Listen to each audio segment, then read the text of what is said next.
Hello and welcome to my first ever wrap up. It's not going to be a normal monthly wrap up because I don't actually read that fast, but it is going to be super fun, and I'm basically going to be doing a wrap up of all of the books I read during winter. So I'm counting winter starting January 1st, so all the books will have been read in 2023. Technically spring starts on March 20th, however I'm filming this on March 15th assuming that I'm just not going to be finishing any more books. I'm actually really proud of myself this winter because I read 8 books.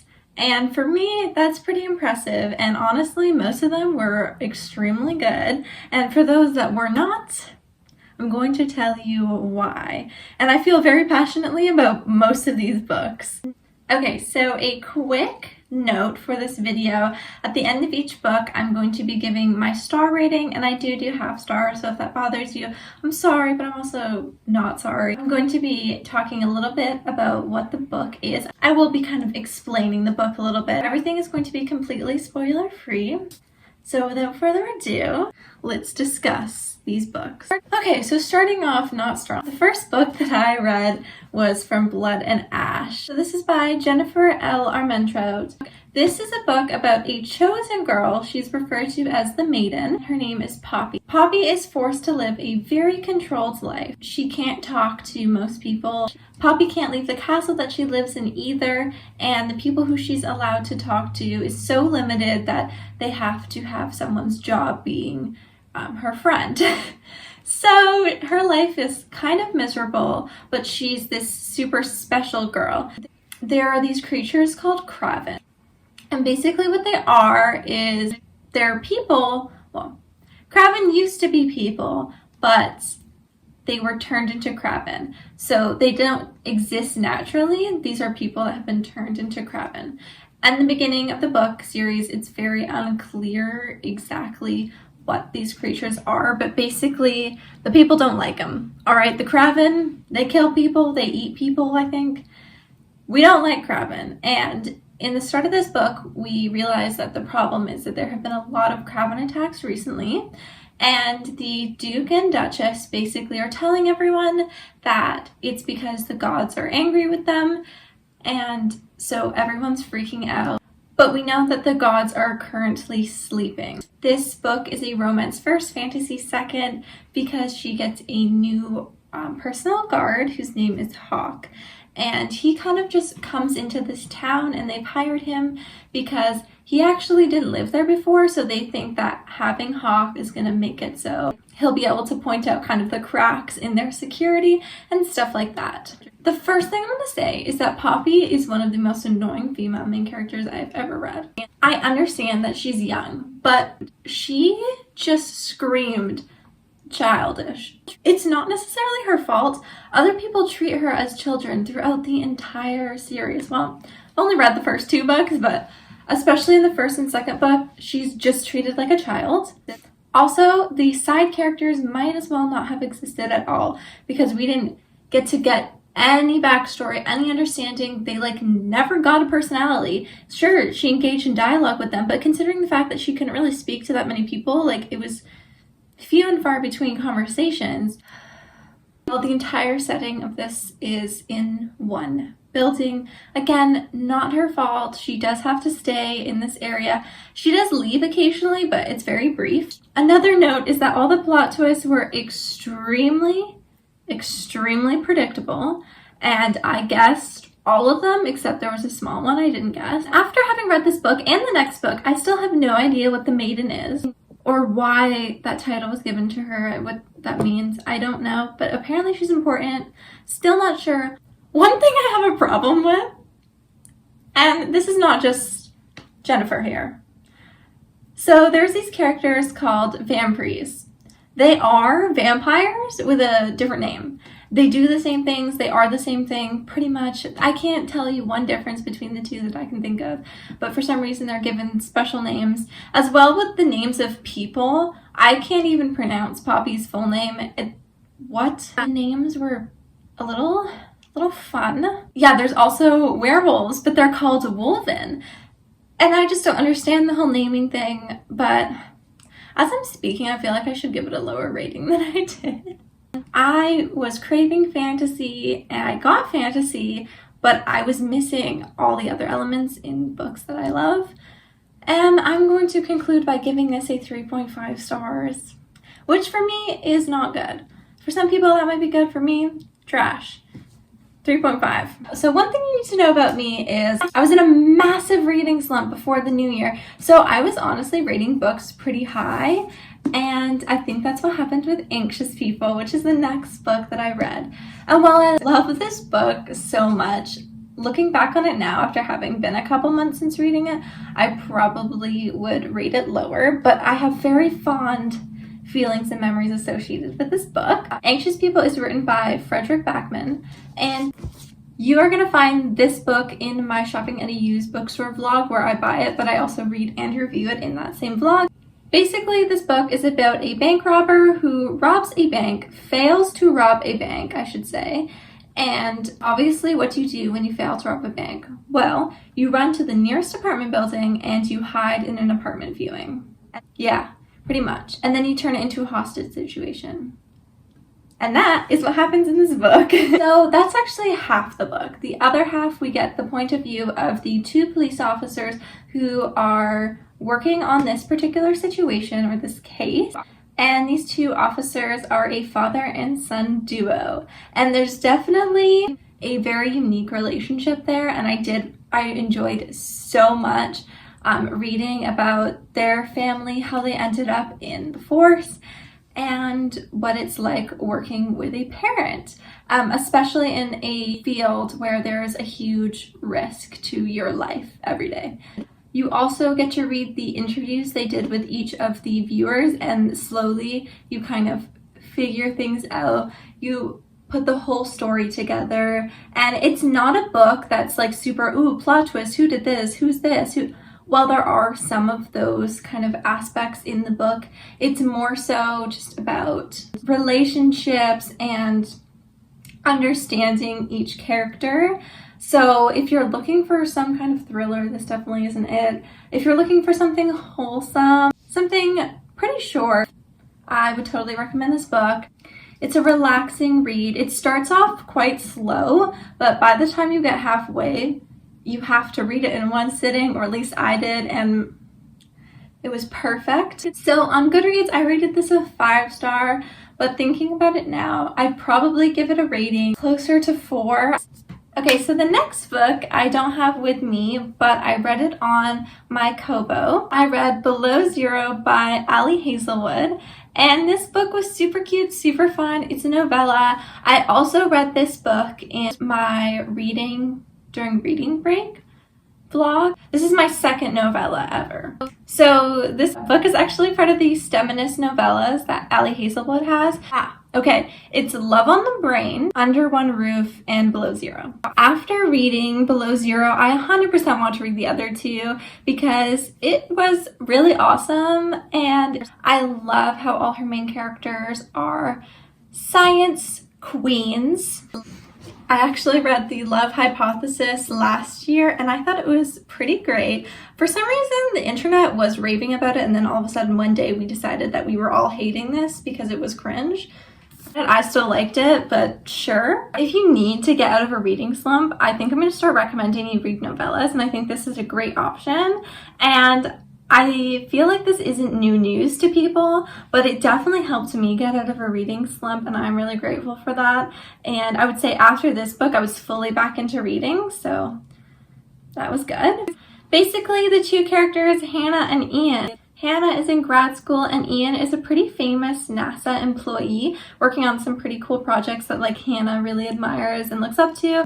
So we are flashing between the past and the present, or I guess 2 different points in time. We get Hannah when she's in grad school and when she's working for NASA. They meet when Hannah is doing an interview with a NASA employee, which ends up being Ian, for one of her school assignments. and then they later meet when Hannah's trying to do a project of her own, and it ends up going a little wrong, and Ian has to step in. They definitely have a very brief moment of hating each other. I enjoyed that it was pretty brief. This is about two scientists, so they use a lot of terminology that I personally didn't understand. And during the smutty scenes, it was definitely weird when that terminology was still being used. So that's all I'm gonna say about that. Overall, it was a really playful book, and the two characters did have a lot of chemistry, and I loved them. I totally enjoyed this, and I ended up giving it a 4 stars. The next book I read was A Kingdom of Flesh and Fire. This is the second book from the From Blood and Ash series, and this is also by Jennifer L. Armentrout. And honestly, this book was slightly better than the first, but I'm only saying that because the second half was good. The first half was so boring. I finished this book in the Reading During Reading Break vlog, so that's also there if you want. Basically, the first thing I have to say is Poppy was treated like such a child. So much information was withheld from her in both books, but especially in this book, she had no information ever given to her, and it was all these older men she was surrounded by that were deciding what she needed to know and what she didn't. And like, they made it seem like Poppy was a childish, playful person, but she really wasn't. I don't think if she was given all this information, she would have still acted like that. And they talked down to her so much. It made the relationship between her and these characters like a parental one, and it made me kind of uncomfortable. Another huge problem I have was this book felt like a set. So basically what I'm saying by that is they didn't leave one building for pretty much the entire book. In the last 50 pages, we left. What? And the setting wasn't even interesting. And there was no reason for them to be staying other than the fact that it was snowing outside, which, considering that, like, I don't know, aren't they like powerful beings? Like, a little snow. But what bothered me was that they kept talking about leaving for the whole book. So it wasn't even like in the first book where if she had to stay there or whatever. No, in this book they're like, well, it's snowing so we can't leave, but we want to. So we can't carry out the plot yet. Let's just have a bunch of dialogue for 300 pages. Which, I don't know, maybe that doesn't bother you. It bothered me. I will say the problem that this author has with side characters was definitely made clear to me because she started to give some of these side characters depth and personality, but I realized it was only because those characters were becoming main characters. I'm talking about Kieran specifically, but pretty much all the side characters either were irrelevant or were now part of this story so much that, like, they were in every conversation. They were there 100% of the time, and that was mostly because Poppy had to be watched the whole book and had to be babysat pretty much. So there was that. Originally, I rated this book 3.75, so I think I gave it 4 stars on Goodreads. But, like, I can't think of something nice I want to say about this book, so that makes me think it should be lower. I will say I do like our male love interest quite a bit when he is not talking. So basically what I'm saying by that is the choices that he made. Actually, I'm thinking now he didn't make good choices either. So do I like him? I don't even know. I don't feel strongly towards him. He's definitely not my favorite. Yeah, 3.75, sure, that's pretty generous. I might drop it to 3.5.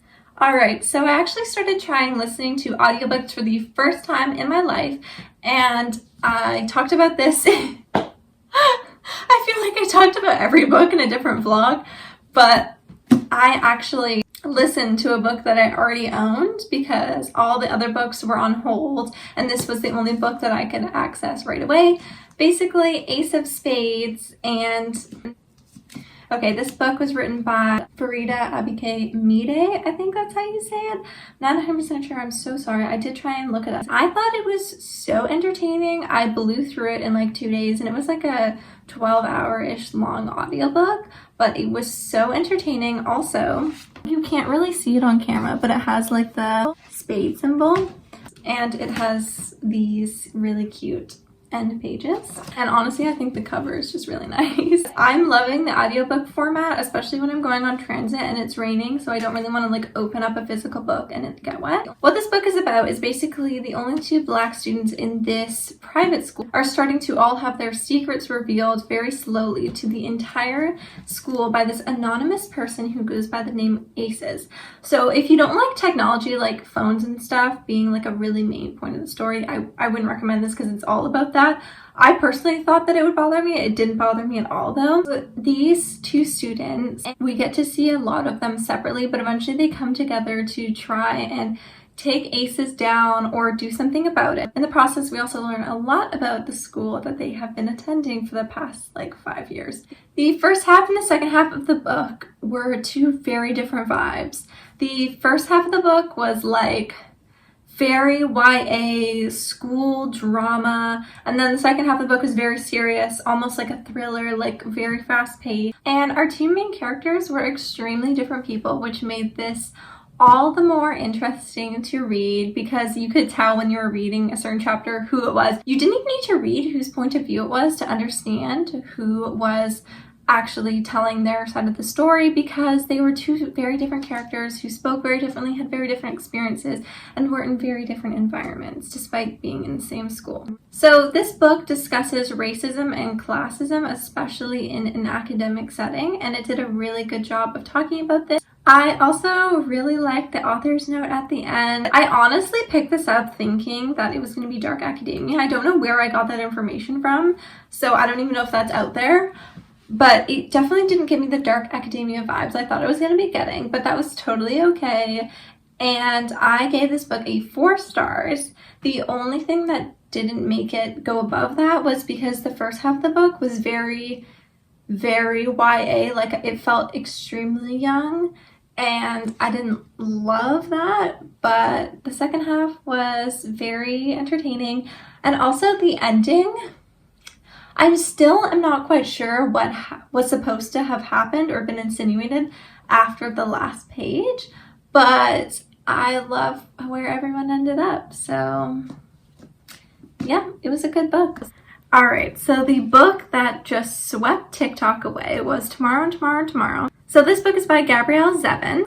Basically, I also listened to this book on the audiobook. I would just lay in my bed for 4 hours, just like listening to it, totally entertained enough by the words to not be needing to like do anything in the background. It was great. The book takes place over 30 years, but it goes chronologically, so it doesn't flash back that much.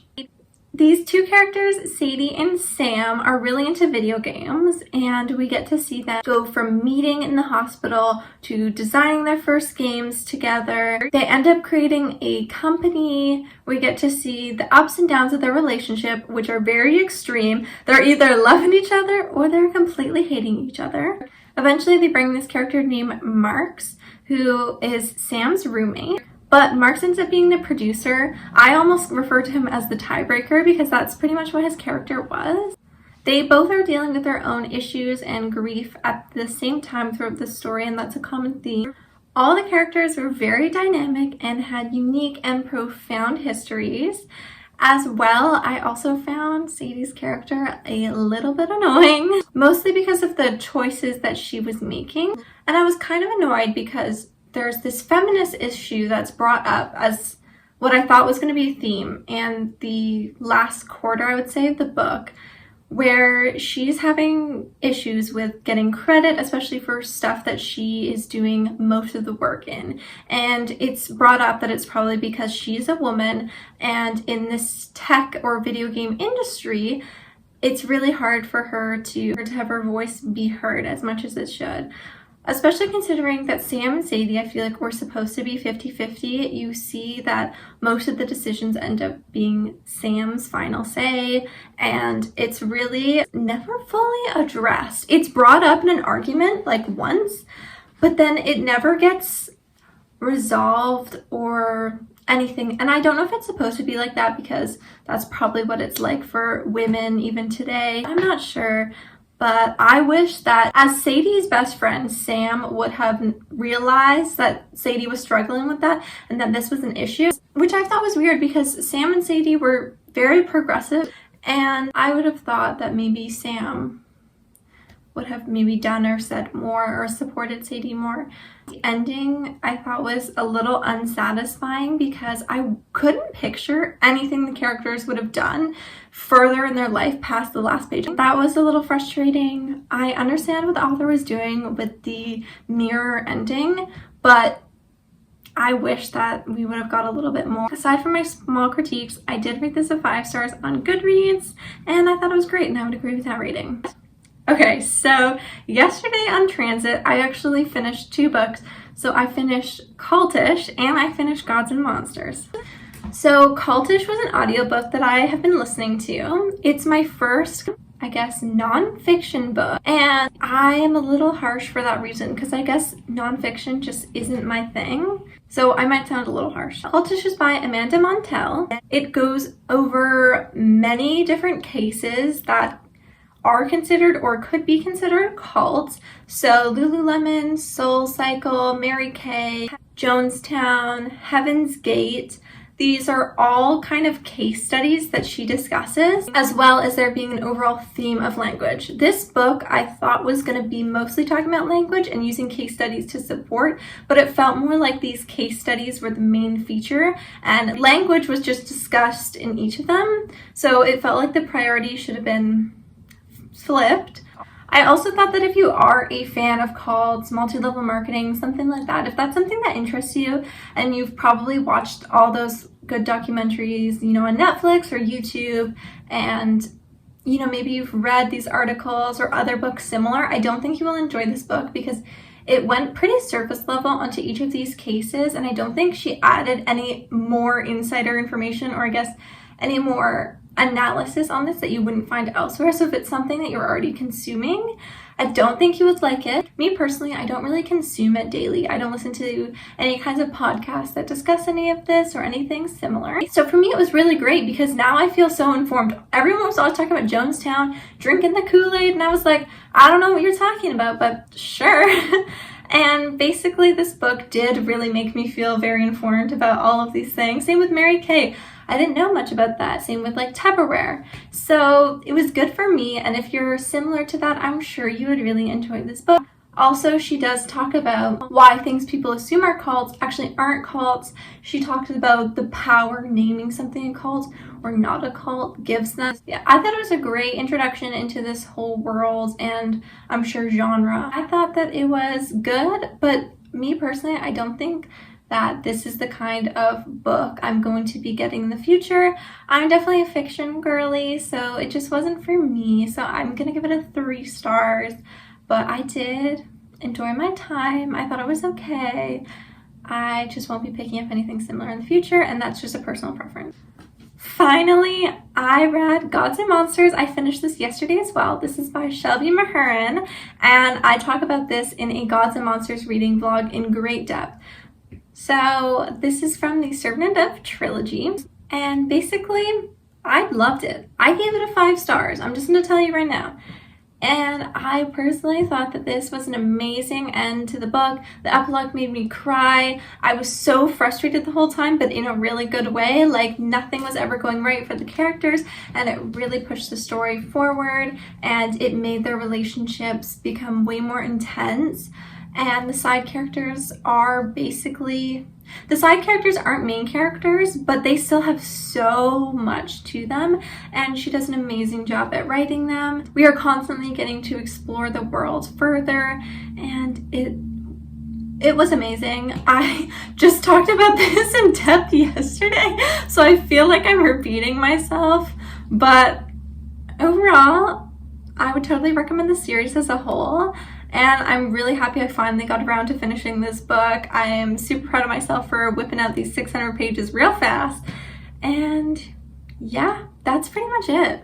Those are the 8 books I read this winter season, and I thought that most of them were pretty good, and I was definitely proud of myself for choosing good books. There were some that were meh, but there was none I like passionately hated. So that is always good. Thank you so much for joining me on my first like kind of sit down video. I will see you in another vlog. Bye!